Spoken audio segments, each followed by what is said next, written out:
పట్టణానికి వచ్చిన సందర్భంగా హృదయపూర్వకమైన స్వాగతం భువనగిరి పార్లమెంట్ నియోజకవర్గ ప్రజల తరపున తెలియజేస్తూ, అలాగే సోదరుడు మంత్రివర్యులు మీ అందరి అభిమాన నాయకుడు కోమటిరెడ్డి వెంకటరెడ్డి గారికి స్వాగతం పలుకుతూ, వేదిక మీద ఉన్న శాసనసభ్యులందరికీ సోదరుడు అనిల్ కుమార్ రెడ్డి గారికి, వీరేశం గారికి, మందుల సావల్ గారికి, మల్లెడ్డి రంగారెడ్డి గారికి, అదేవిధంగా కొమ్మూరు ప్రతాప్ రెడ్డి గారికి, జిల్లా పార్టీ అధ్యక్షులకు, నాయకులందరికీ మీ అందరికి కూడా పేరు పేరున నా హృదయపూర్వక నమస్కారం తెలియజేస్తున్నాను. ఇప్పుడు మొదలైంది ఆట. తెలంగాణలో రాజకీయాలు వేడి ఈ రోజు నుంచి తెక్తాయి. మన గౌరవ ముఖ్యమంత్రి రేవంత్ రెడ్డి గారికి కుడి పక్కన కోమటిరెడ్డి వెంకటరెడ్డి, ఎడమ పక్కన కోమటిరెడ్డి రాజగోపాల్ రెడ్డి. రేవంత్ రెడ్డి గారికి కోమటిరెడ్డి బ్రదర్స్ తోడైతే ఉంటారా వేరే పార్టీ ఏదైనా డిపాజిట్లు వస్తాయి ఎవరికైనా? మళ్ళా 20 ఏళ్ళ వరకు మళ్ళా ఎవరు మాట్లాడే అవసరం కూడా లేదు. ఈ పొట్టి జగదీశ్వర్ రెడ్డి మంత్రి మా జిల్లాలో మేము చెప్పినాం 12కు 12 గెలిపిస్తా అని చెప్పినాం. ఒక చిన్న పొరపాటు చేయడం వల్ల సూర్యాపేట ఒక్క దగ్గర 4000 తోటి జర్రల మిస్ అయిన మన పొట్టుడు. ఏ మంత్రి అయ్యా, ఏమేమో విరవిగుతున్నావు? మా ముఖ్యమంత్రి గారు మీ అవినీతి చర్యల మీద, మీ 10 ఏళ్ల పాపాల మీద మొత్తం ఎంక్వైరీ చేస్తున్నాం. నెంబర్ 1 వికెట్ పడిపోయింది. కవితక్క పోయిందా జైలుకు? వచ్చే సంవత్సరం కవితక్క బతుకమ్మ ఎక్కడ ఆడుతుంది? తీహారు జైల్లో ఆడుతుంది. మీ అందరు చెప్తున్న సోదరులారా, ఒకడే ఒక మాట చెప్తా.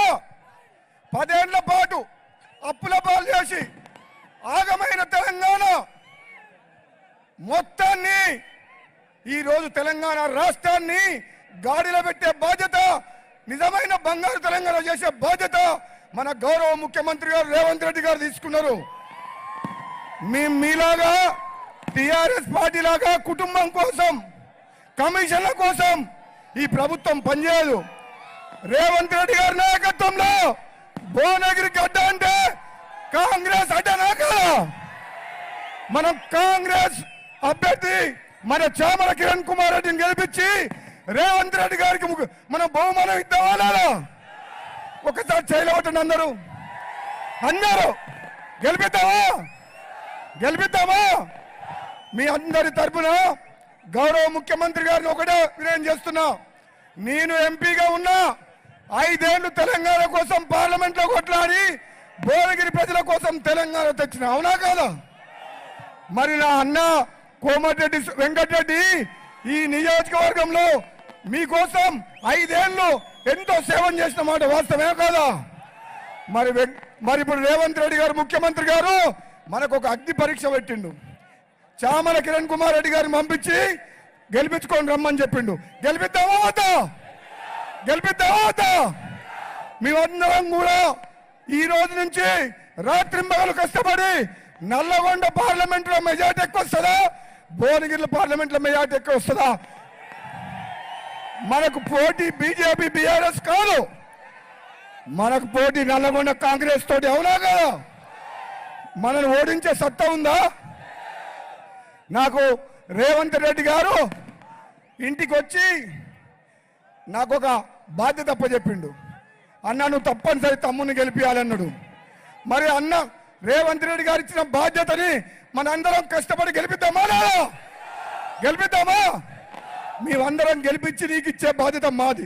కానీ భువనగిరి పార్లమెంటు నియోజకవర్గాన్ని మీ చేతిలో పెడుతున్నాం. ఈ ప్రాంతం వెనుకబడి ఉంది. ఈ ప్రాంతాన్ని అభివృద్ధి చేసే బాధ్యత మన రేవంత్ రెడ్డి గారిది. ఓకేనా? ఒక్కసారి నన్ను జై కాంగ్రెస్ అనండి. జై కాంగ్రెస్. చెయ్యి గుర్తుకే. ఒక్క నిమిషం, మైక్ వినబడుతుందా?